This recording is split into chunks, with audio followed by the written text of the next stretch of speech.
Sick of the fucking cops, man. I am so sick of being bullied by these fucking asshole tyrant motherfuckers. Okay, there is no limit to how much they even want to assault you. And they almost killed me recently. Let me tell you a story. Okay, I got a lot of them with these cops. I don't know what the fuck's wrong with these cops. I got stories from before I was even having a hard time today, man. Today, it's all rainy. I have to do design work for these cabinets, and these customers kind of pressuring me to get this design work done. And now I'm rained out at work. So I guess I got some time to work on design shit. I can't afford anybody to do the design work for me. I gotta hire somebody off Fiverr or something. But so I remember the worst thing. I was a maintenance man, okay, at a hotel. Okay, employee. I was a W-2 employee, a maintenance man. But the hotel was under construction. So there wasn't anybody living there.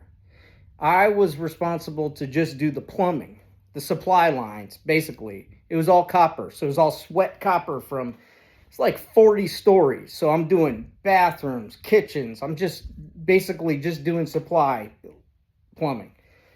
Okay.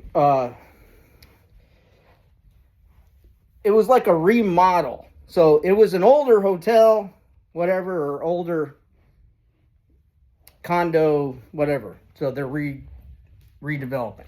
So I'm over there, and they told me, hey, you can't be late for work. Now, I had never been late for work, so I didn't have a problem with that. But there was so much construction where it was in Fort Lauderdale, Florida. So, and the building was on the beach. It was literally on the sand. And you had to go, in Fort Lauderdale, you got to go over the Intercoastal Waterway Bridge. You got to go over this main bridge to get to the inlet, get on the other side of the Intercoastal Waterway. Well, this was Lauderdale by the Sea, and they have a notorious set of cops over there that are basically also similar to the Woodlands cops in here in Texas, the Woodlands, basically paid security guards. I'm over there working in the area because that's my job, right? 7 a.m. every day to like 3:30 or something like that. So I drive, okay, and I got to be there. And it was a newer job for me. It was like I've been there about 2 weeks. So there's some construction going on big time. Like, you can't even tell what the hell's going on with this construction, the way that they do it. It's like cones, and all this, and you don't know if you're on the right, you don't even know if you're in a lane. Basically, if you've ever been around 105 in Conroe it's like, am I in a lane? You're like so stressed out, right? Because you're just trying to watch to make sure you can't tell what's going on. Plus, there's workers and there's all this other shit. So I remember I was running late, and I'm going, I cannot be late. I want this job. I want to keep this job. And so we were past the Intercoastal Bridge, but we were bumper to bumper at that moment. And I don't know, it was like some kind of construction was stopping us. And I looked over to my right, and I saw a little side street, and I said, this is before cell phones. This is before we had maps on our phones. I had a big ass map. It was underneath the seat of my truck, underneath my seat. A big old book map, pages. You got to find where you're at, and the pages, and the legend, and everything. And so I see a street to the right, and I go, I bet at the end of that street, it's going to turn off onto the A1A. Beachfront Avenue, and I could just cut through that neighborhood. Oh, that was a mistake, boy. That was a mistake. So I just turned the corner. I got about halfway down that street, and they lit me up. The lights, those 5-0s lit up. And they stopped me. I pulled over, totally compliant. totally just pulled right over. I mean, you know, what are they going to ask me? Why I'm here, or what am I doing, or I don't know. So anyways, listen to this. So Lauderdale by the Sea, they take every tool out of my truck. So like, it's not necessary.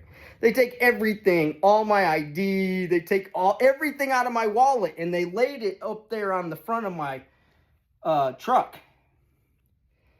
And apparently during the situation, no one was paying attention. It got windy, and my Social Security card flew away. So they lost that. I didn't know that until later. Or somebody stole it, and I don't put it past them.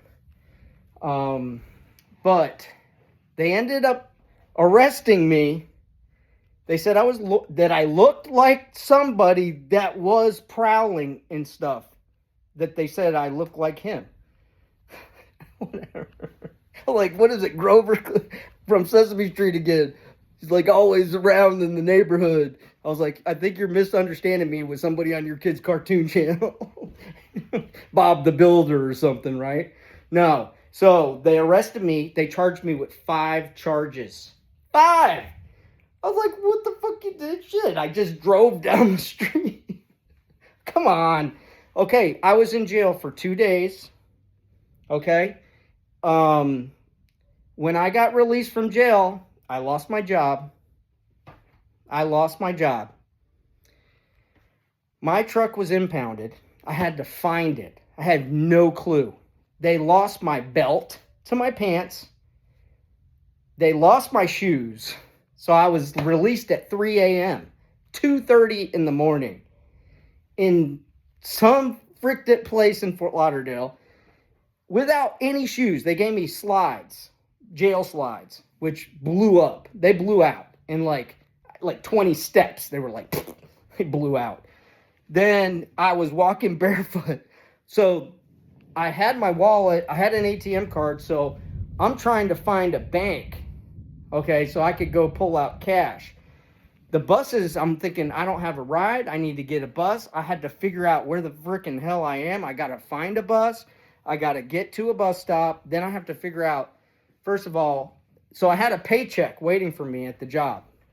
I did have a paycheck waiting for me. However, I was fired. And so the first thing I did was got some cash, but I had to walk a long freaking way. But it was 2:30 in the morning, so you got tons of time. And hopefully you don't get stopped, okay, walking away from jail, where they're like, why are you here? Fucking asshole, man. Trying to get to work on time, you dumb motherfuckers, and all this government construction. They're trying to say I'm loitering and prowling.